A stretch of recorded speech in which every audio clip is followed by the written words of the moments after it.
இந்தியாவுக்கு வெறும் எல்லைகள் இல்லை. உலகிலேயே மிக அபாயகரமான எல்லைகளில் சில இந்தியாவுக்கே சொந்தமானவை. வடக்கில் சீனாவுடன் உள்ள லைன் ஆஃப் ஆக்சுவல் கண்ட்ரோல் இமயமலைப் பகுதியில் செல்கிறது.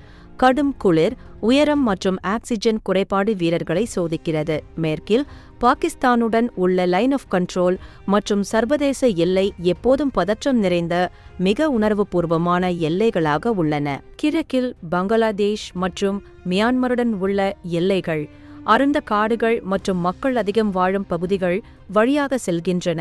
வடகிழக்கில் சீனா, நேபாளம், பூட்டான், பங்களாதேஷ் மற்றும் மியான்மர் ஆகிய நாடுகளுடன் எல்லைகள் உள்ளன. அவற்றை இணைக்கும் சிலிகுரி காரிடார் ஆசியாவின் மிக முக்கியமான மற்றும் பாதிப்புக்கு உட்படும் பகுதி.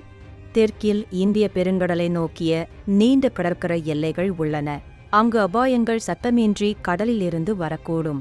இவை வரைபடத்தில் வரையப்பட்ட கோடுகள் அல்ல. இவை புவியியல், அரசியல் மற்றும் பாதுகாப்பு தினமும் மோதும் இடங்கள்.